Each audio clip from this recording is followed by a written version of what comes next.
and Morty Season 6, Episode 4, The Night Family, is now out for you guys to go and check out right now. In this episode, we follow our gang where they find a device that is able to make them do certain things that they don't want to do during the daytime, but they can do it at night with their night family. So I'm going to tell you guys my thoughts on this episode. Let me know in the comments below, what did you guys think of this episode?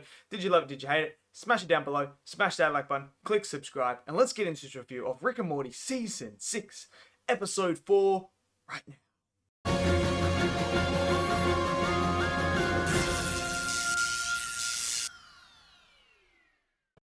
Okay, so Rick and Morty Season 6, Episode 4, The Night Family.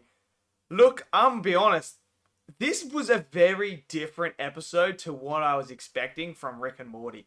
This took inspiration from a whole different type of genre to what I thought we would get ever in Rick and Morty. This episode is all about the horror elements. This is straight up like, it reminds me of the Simpsons specials with the Treehouse Horrors.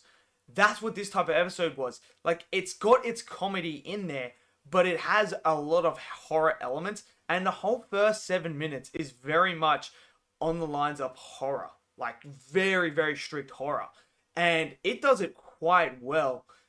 A lot better than I thought you would get with Rick and Morty. We are so used to Rick and Morty being this outlandish comedy that is just bonkers, sci-fi, out of this world, hilarious, fun, adventure, entertainment. That's what Rick and Morty is. But when they throw in an episode like The Night Family that we just witnessed, and something refreshing with the horror elements in this, it actually makes me super excited for where this season's going to go. Because I like when this sort of stuff happens, and they do a fresh take on Rick and Morty. This one, so there's a device that Rick gets that transforms himself when he's asleep to a person that lives in the night that can do what he doesn't want to do. So, for instance, he uses it to get ripped abs. So he does crunches. So he programs in the thing to make his night person come alive and do crunches for him while he's asleep. And that's how he gets his abs. So then, of course, the curiosity, Morty wants abs like that. Summer wants it. Beth wants it, and then Jerry wants it. So they all get it done, and this is where it takes a turn for the worse, because it really gives off some sleep insomnia vibes where you're sitting there and you're seeing things. It's scary when they first discover what Rick was up to. Like, Beth goes down, and there's like this tone that is just very horror-like, and she's walking down and she sleeps, and then out of nowhere Rick appears, and she's like, whoa, what's going on? And he's like zombie-like, walking around like that. And then when they all are, it's quite creepy and freaky. And then especially the interrogation of Rick scene, where you just see the shadows with the blue eyes. Like, that to me, I was like, that is straight up out of like some horror movies or horror TV shows that you would see. Something like that. It's got all that gruesome stuff in it as well. It had its comedy though. I must say, they got the comedy in here as well. And they did. So it's more like a comedy horror, but it does definitely dive into horror themes throughout this episode, which I absolutely loved. I thought it was hilarious with what Jerry wanted to do. It's so Jerry to do something like that. And the fact that that whole relationship that he had with his night person actually played this big role in getting them free. And I really like that aspect. I like how they use Jerry in that way.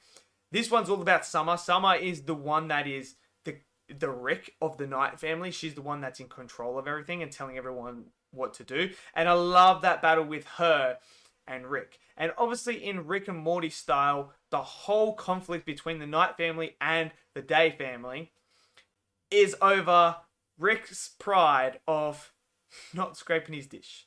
Because he doesn't have to. Because that's not what the night people are here. He doesn't have to help them. They're supposed to do the shit he doesn't want to do. And I like that. I like how they build that whole dynamic and the whole civil war basically between the Night Family and the Day Family.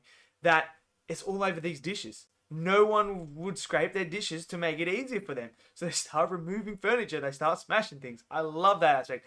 I love the nod as well as to Rick going to that planet to get new dishes That was hilarious. It gave me the little throwback to like Marvel with the whole Thor going to get the axe and that. That reminded me of that. That was really cool Easter egg. I really enjoyed that. The ending of this was absolutely hilarious as well. And it's, look, I think this, the easiest way that I could say what this felt like. This felt like it was a Jordan Peele movie.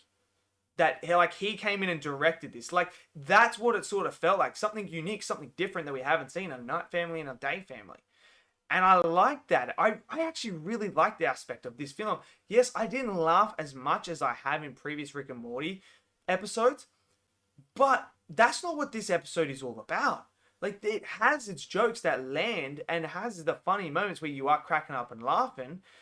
But it's actually a horror story. It really is, but it's not like to the degree of like where you're sitting there and you're like watching It or Saw or something like that. It's not that level horror, but it's enough to give you a fresh take on Rick and Morty and really show us what they can actually do with these characters and do with this universe. It's animated as it always is, absolutely beautiful. Really love the animation. I love the vulgar language as it always has now. I'm so glad they uncensored it. It just works so much better. But yeah, I actually really enjoyed this episode. I like this episode a lot more than I thought I would. And it's straight off the bat, like it sets the tone straight off the bat. There's like this whole thing that comes up, this whole monologue thing with the wording at the start with this quote. And that really sets the tone for this episode. And you're reading that and you're like, okay, so where are we going to go? And then when it sets that tone off the start, yeah, you know that this is going to be something completely different to what you have previously watched. And then obviously at the end, they have rolled the credits as if like this was a movie sort of thing with like the credits like that. And then you get your little like post-credit scene that they always have at the end of these. And that was funny. I really, really liked that aspect. And the whole joke that was made there, that was absolutely hilarious. And it worked. Like, there's enough horror elements in here and enough comedy that mesh and work well. That none of them overpower each other. None of them feel out of place. It feels quite good. The pacing is on point as it always is. Short, sharp, quick, boom, gets to the point. Doesn't dwell on any scenes. Gets it moving. We get our laughs from our characters that we love. We get the awesome interactions that we love as well.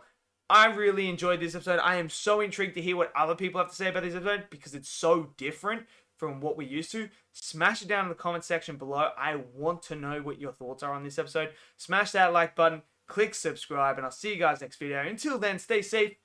Peace out.